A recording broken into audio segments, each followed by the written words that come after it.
Gurdon is a small town in Clark County, Arkansas, USA in the 1930s. It was a bustling place with a railroad running through the old-growth forest, transporting lumber and goods. But today, Gurdon is eerily quiet. However, what makes Gurdon famous is not its history, but the phenomenon of ghostly lights appearing along the abandoned railway tracks. Locals began to notice the lights in 1931, shortly after a gruesome murder occurred on this very railway. In December 1931, on the railroad west of town, William McLean, a foreman for the Missouri Pacific Railroad, had a disagreement with Louis McBride, a young employee whom McLean had fired. According to a 1932 Southern Standard account, McBride beat McLean to death with a pickaxe and, what was believed to be a rail clamp, McLean's body was found along the tracks, and the killer was arrested and eventually sentenced to death by electric chair in 1932. Shortly after the murder, more than one strange light began to be seen on the old track, where the trolley had once carried passengers and lumber into the darkness. The case ended quickly, but from then on, strange lights began to appear on the railway tracks where William was murdered. The Gurdon light is unlike any other phenomenon that humans have ever witnessed. It does not appear in a regular pattern. It makes no sound, but it seems to be watching. Many people report that the light floats slowly between the tracks, like someone patrolling with a lantern in the fog. Sometimes it splits into two beams, chasing each other and then disappearing into the darkness, as if reenacting something that has happened. The color of the light is also very strange. Sometimes it is pure white, sometimes it turns cold blue, and sometimes it is red as blood. When the light comes closer, everything is absolutely silent. There are no footsteps, no wind, just the air becomes heavy, as if something is present. People describe it as an invisible person walking through the forest, holding a lantern, never stopping.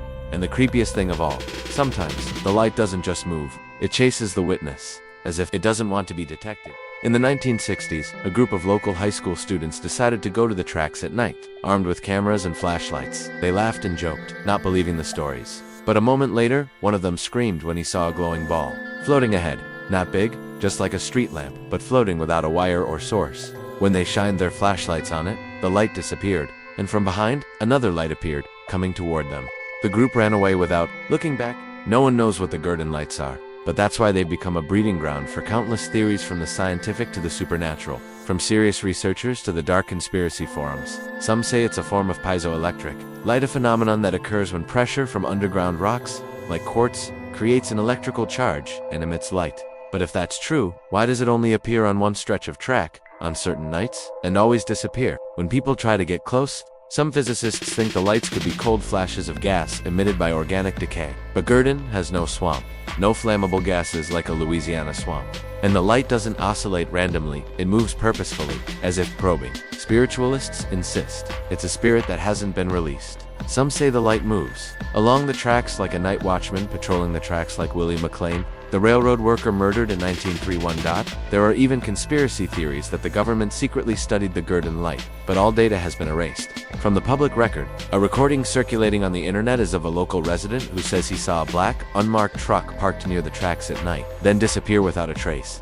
On Reddit forums, users share creepy experiences, cameras suddenly running out of batteries, strange sounds coming from microphones, and the feeling of someone standing right behind them, even in the middle of the woods. The more people try to explain, the deeper the mystery becomes. It's as if something is playing hide-and-seek, revealing only a tiny part, enough for people to believe they're close to understanding it, only to get lost in a maze of overlapping theories. In the end, the light became more than just a phenomenon. It became a symbol of uncertainty, where the line between science and the supernatural is no longer clear. They say the light always moves in a patrol orbit, sometimes as if searching for something, sometimes as if warning strangers not to go any further. Some people say they have seen the light coming close to them, only to stop and then disappear, as if it had never existed.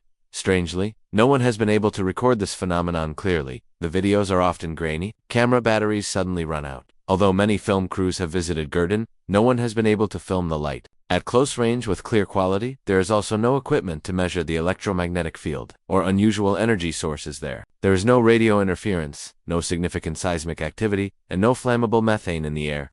Everything is empty, as if this place resists all human efforts to measure it.